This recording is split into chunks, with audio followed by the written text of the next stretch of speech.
Job Hi scams. guys, I got this message a few days ago, and I wanted to use this as an opportunity to make this video about how to protect yourself from scams.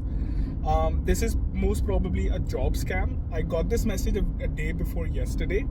Now, me getting messages on WhatsApp from random people is not very uncommon. I do get messages from random people because WhatsApp is like an international messaging system. So for an example, the last time I got a message from a random person was my college friend's neighbor messaged me because he wanted some knowledge about Canada. He was coming to Canada as a student. That was like maybe a few months back. But I was expecting somebody at that time. I was expecting somebody a random individual to message me. This time I wasn't. So I responded, "Who's this?" And then they message that, hey, there's some sort of recruiters and blah blah blah from Manitoba. And that's when I noticed that the name that they're typing in the message is not matching from the name from the profile on WhatsApp.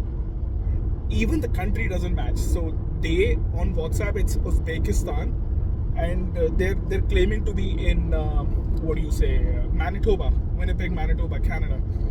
So I asked them, hey, and then he responds back with another message, which is most probably a pre-scripted message. So I reach out to, hey Google, what's the time in Uzbekistan? And it was 9:40 at that time. That was in the 9:40 p.m. So I said, hey, it's 9:40 p.m. in Uzbekistan. You must be doing a night shift. Never get a response.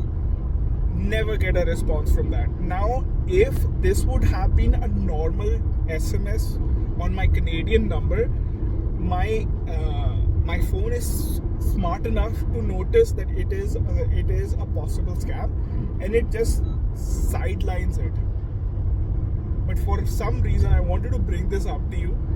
Anytime you get a random message, this is just to loop you in so that they offer you now this is most probably a job scam. So what they normally do is they make you work on some stupid shit for, let's say, a week, and according to your wages you get, let's assume you get $500. What they'll do is they'll send you $3,000 or $2,000 as a fake check on email. Number one, there's no such thing as e-checks, which means there's no such thing as email checks. Checks are always physical. There's no such thing as a digital check. So what they do is they owe you 500, but they'll send you 2,000, and then they'll say it in such a way that, hey, we mistakenly sent you extra money. Could you please send it back to us?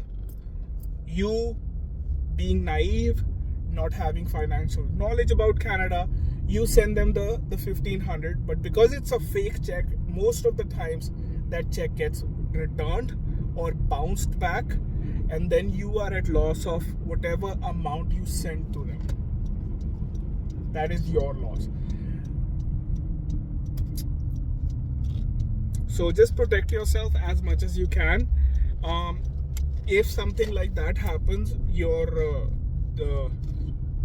it would be a conversation with your own financial institution regarding what happened, and if this has happened to you, you will know that the financial institution will most probably have a conversation with them, educating you and letting you know that this was probably a scam. So just protect yourself from financial scams, and if you ever have any questions about anything that doesn't make right to you about your financial institution, you're more than welcome to call your financial institution. Normally there's always a 1-800 number behind your card, may it be a debit card, may it be a credit card, whatever.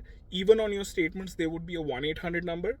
If you're not able to find the number, go to your local branch and talk to them about your needs and wants, and they can guide you based on. Now every bank does the same thing, just differently. So for more information, contact your bank. Hasta la vista.